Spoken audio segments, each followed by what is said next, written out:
BJP. CPM deal ആരോപണവുമായി Congress.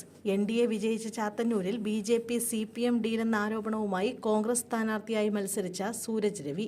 CPM ബി.ജെ.പിയുമായി vote കച്ചവടം നടത്തിയതിന്റെ ഭാഗമാണ് LDFന് നഷ്ടപ്പെട്ട 12,000 വോട്ടുകൾ. CPM നേതാക്കൾ പലരും മണ്ഡലത്തിൽ നിശബ്ദരായിരുന്നു. ഡീലിന്റെ ഭാഗമായാവും വിജയിക്കുമെന്ന് ബി.ജെ.പി. പറഞ്ഞതെന്നും സൂരജ് രവി പറഞ്ഞു.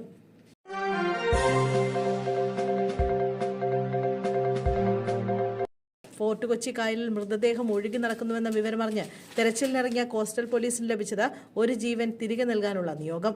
കായലിൽ ഒഴുകി നടന്ന വയോധികനെ കോസ്റ്റൽ പോലീസ് സാഹസികമായി രക്ഷപ്പെടുത്തി. പള്ളുരുത്തി സ്വദേശി പുത്തൻപള്ളി സിറിലാണ് മരണമുഖത്തു നിന്നും ജീവിതത്തിലേക്ക് മടങ്ങിയെത്തിയത്. കായലിൽ മൃതദേഹം ഒഴുകുന്നുവെന്ന വിവരത്തെ തുടർന്ന് നടത്തിയ തെരച്ചിലിലാണ് സിറിലിന്റെ ജീവൻ രക്ഷിക്കാൻ സഹായിച്ചത്.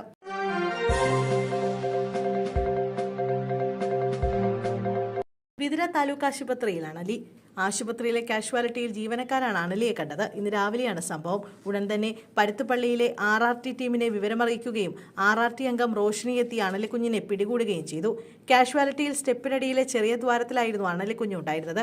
ജീവനക്കാർ പഞ്ഞിവെച്ച് അതിനെ അടച്ചിരുന്നു. തുടർന്ന് RRT സംഘം സ്ഥലത്തെത്തി പഞ്ഞി മാറ്റി അണലിക്കുഞ്ഞിനെ പുറത്തെടുക്കുകയായിരുന്നു. അണലിയുടെ കുഞ്ഞുങ്ങൾ ഇനിയും പരിസരത്തുണ്ടാകാൻ സാധ്യതയുള്ളതിനാൽ പരിശോധന നടത്തുകയാണ്.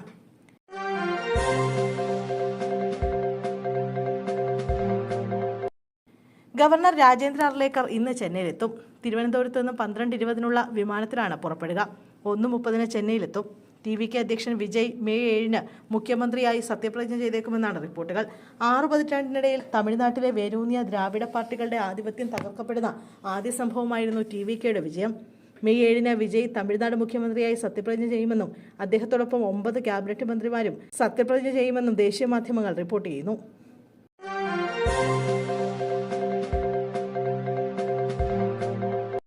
ആര് മുഖ്യമന്ത്രിയായാലും പ്രശ്നമില്ലെന്ന് NSS general secretary G. Sukumaran Nair. NSSന് പ്രത്യേക ചോയ്സ് ഒന്നുമില്ല. മാറ്റത്തിനായി ജനം വോട്ട് ചെയ്തു. അത് UDFന്റെ മാത്രം വിജയമല്ല, ജനാധിപത്യത്തിന്റെ വിജയമാണ്. ജനങ്ങൾ വോട്ട് ചെയ്തത് അധികാരത്തിൽ വന്ന സർക്കാരിന് ജനങ്ങളോടുള്ള സമീപനം എന്താണെന്ന് അറിയേണ്ടതുണ്ടെന്നും G. സുകുമാരൻ നായർ പറഞ്ഞു. ശബരിമല വിഷയം മുതൽ നടന്ന കാര്യങ്ങളിൽ ജനങ്ങൾക്ക് വളരെ ആശങ്കയുണ്ടായിരുന്നു. അതിനെ രാഷ്ട്രീയമായി അവർ കണ്ടില്ല. അതിനായി ഒരു ടൂളായി കണ്ടത് കോൺഗ്രസിനെയാണ്. കോൺഗ്രസിന് ഇങ്ങനെ ഒരു ഭൂരിപക്ഷം കിട്ടിയത് ജനങ്ങൾ സഹകരിച്ചിട്ടാണ്.